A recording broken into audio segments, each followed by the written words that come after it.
जामुन और बड़ी माँ। फल नहीं दे रहा तो क्या हुआ, घर आंगन को छाया तो देता है।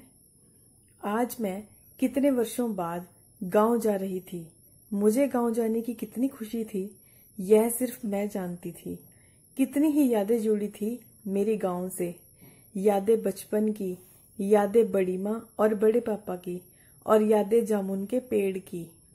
हमारे गांव में घर के आंगन में जामुन का एक पेड़ था।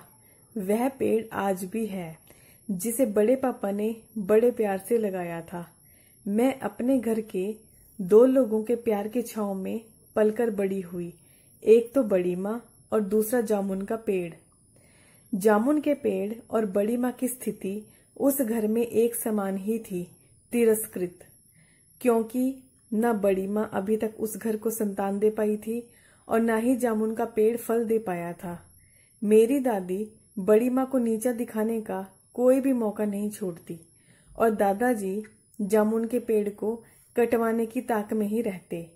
लेकिन उस दिन के बाद जो हुआ, उसे चमत्कार कहो या संजोग, यह मैं आज तक तय नहीं कर पाई हूँ। हमेशा की तरह दादाजी जामुन के पेड़ को अनावश्यक बता रहे थे और जामुन के पेड़ को कटवाने की योजना बना रहे थे। पेड़ काटने की बात सुनकर घर में हड़कंप सा मच गया। बड़ी माँ सहमी सी एक तरफ खड़ी थी। घर में शोर सुनकर बड़े पापा अपने कमरे से बाहर आए और बोले, यह क्या शोर मचा रखा है, क्या हो गया है?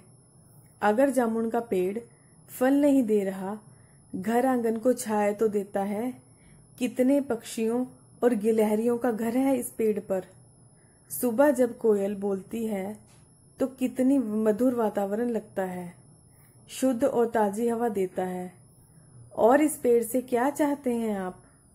बड़े पापा भावुक होकर पेड़ से लिपट गए और मैं अपनी बड़ी माँ से। बड़े पापा कभी भी खुलकर बड़ी माँ की पैरवी नहीं कर पाए थे, कभी उनका साथ नहीं दे पाए थे। लेकिन आज जामुन की पैरवी कर उन्होंने एक पंथ दो काज कर दिए थे।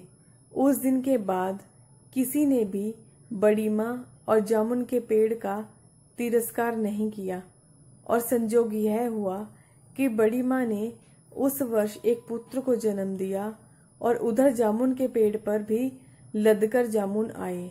दोस्तों, अगर आपको मेरी कहानी पसंद आई हो तो मेरी कहानी को लाइक करें, शेयर करें और मेरे चैनल को सब्सक्राइब करना ना भूलें। Thank you so much.